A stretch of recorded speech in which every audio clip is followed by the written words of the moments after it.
em Isaías 6, e diz assim: no ano da morte do rei Uzias, eu vi o Senhor assentado sobre um alto e sublime trono, e as abas de suas vestes enchiam o templo.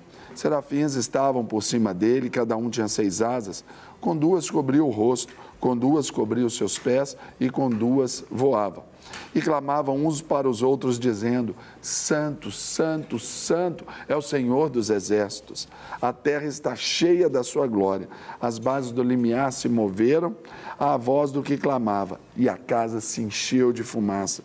Então disse eu: ai de mim, estou perdido, porque sou homem de lábios impuros e habito no meio de um povo de impuros lábios, e os meus olhos viram o Senhor dos exércitos. Então um dos serafins voou para mim, trazendo na mão uma brasa viva que tirara do altar com uma tenaz.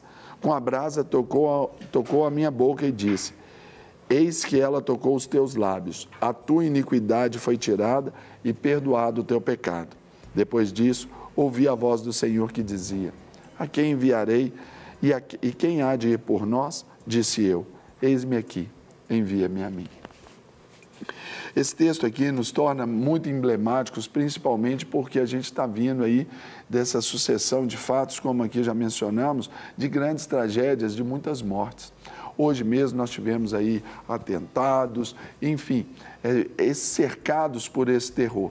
Mas não é diferente do que a contemporaneidade aqui mostrava sobre o que acontecia lá nesse tempo do rei Uzias, né, quando ele morreu, onde Isaías levantou o seu ministério profético.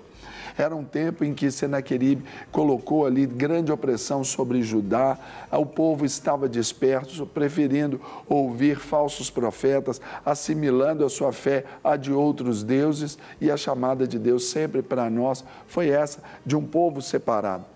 Então hoje, para a gente pensar nisso, depois de tanta tragédia ou depois de tantos desafios, temos uma semana que começa, nós precisamos aqui aprender com algumas experiências que Isaías, que era chamado o profeta messiânico, ele que predisse tudo sobre Jesus, ele também, Isaías quer dizer, o Senhor é salvação, lindo, né? Então a gente precisa aprender com ele. Porque aqui, Isaías, ele teve a visão da santidade de Deus. Quando aqui os serafins estavam cantando Santo, Santo, Santo é o Senhor dos exércitos, essa tríplice repetição, ela vai nos mostrar esse superlativo de que nada seria mais santo do que ele, nada seria mais puro do que ele. Então, é essa condição de que não há nada maior do que ele. E aqui, quando esses anjos nos dão essa ideia, é quando nós temos que exercer o nosso temor. Temor, como eu já aprendi, eu gosto muito dessa definição, diz assim: temor não é ter medo de Deus, temor é ter medo de ferir a santidade de Deus em nós.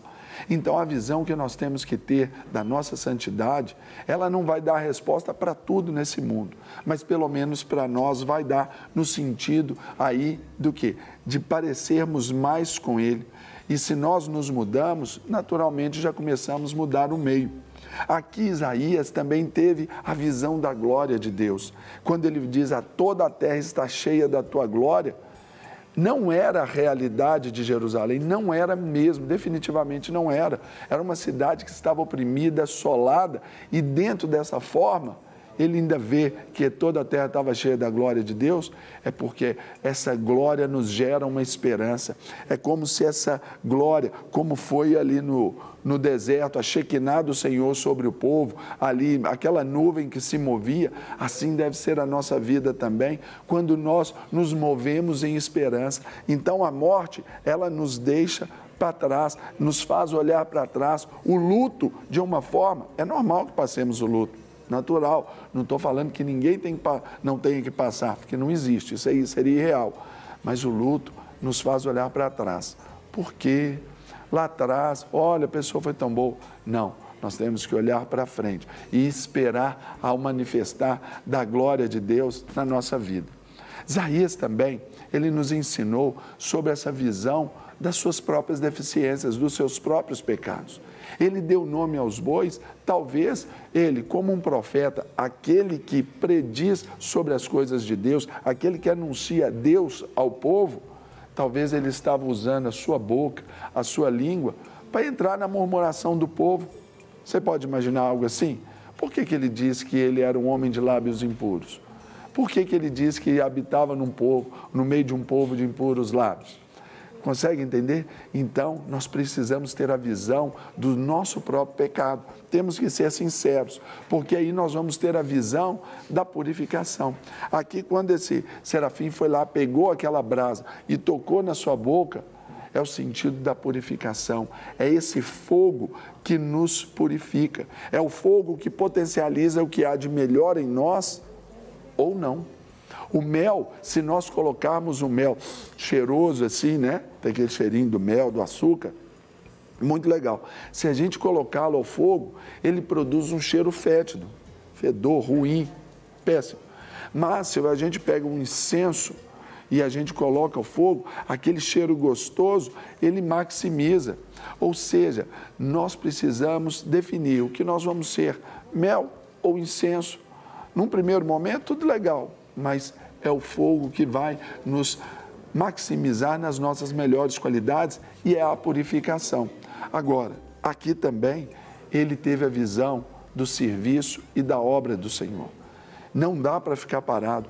A morte, naturalmente, ela nos traz esse sentido de estagnação, de parar. Aqui ele está nos mostrando que a visão, além da morte, nos leva a ver a obra de Deus, o que ainda precisa ser feito. Então, essa semana que começa, ainda há algo para ser feito. E aqui a gente pode ler o texto dizendo, eu ouvi a voz do Senhor dizendo, quem há de ir por nós? A quem enviaremos? Ele disse, eis-me aqui. Ele se prontificou a ouvir talvez uma voz embargada do Senhor ali, esperando uma resposta, talvez ali diferente, porque estava todo mundo desanimado, mas foi necessário para se colocar ali na brecha, para tampar aí essa brecha dos muros, como Deus fez a chamada em Ezequiel. Então hoje, para a gente pensar sobre essa semana, ainda que tudo tenha se perdido, ainda que a semana passada tenha sido péssima, o final de semana foi terrível, pense que agora você pode ter uma visão diferente do que vem pela frente. Uma visão movida em esperança, uma visão movida em favores de Deus, uma visão que te leva a conhecer a glória do Senhor. O casamento está ruim? Espere que a glória do Senhor vai mudar a sua vida. Mas comece mudando de dentro para fora. Amém? Pai, eu oro neste momento para que os nossos irmãos, os nossos amigos, os nossos queridos que agora nos assistem, sejam eles tomados, ó Deus, por esta mesma unção que aqui havia sobre Isaías, que ele entrou nessa graça onde ele pôde ver o Senhor. Reconhecendo a sua situação de pecador, Isaías então pôde ter uma experiência contigo. Que essa visão, ó Deus, da santidade nos faça santos. Que a visão, ó Deus, da glória do Senhor traga sobre nós a glória do Senhor. Que a visão dos nossos próprios pecados traga a vida do Senhor para nós, em purificação, ó Deus, para desempenharmos o bom papel que o Senhor tem para cada um de nós. Desempenhar da melhor forma o chamamento, que começa no trato conosco, no trato com aqueles que estão à nossa volta, os nossos próximos, mais próximos, e ainda no trato com aqueles que a gente pode exercer alguma forma de influência.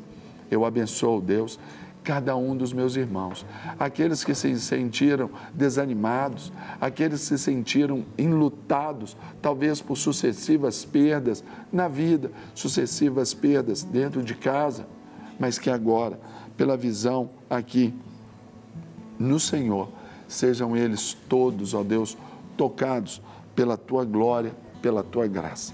Eu abençoo o nosso telespectador, o homem, a mulher, o mais novo ao mais velho, o casado, o solteiro, o viúvo.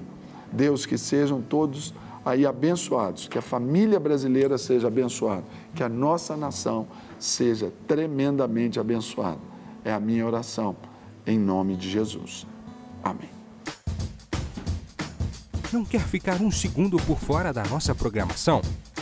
Agora você pode nos acompanhar através das plataformas digitais. Não perca tempo. Acesse, curta e siga-nos. Fique por dentro de tudo o que acontece por aqui. Rede Super, inspirando você.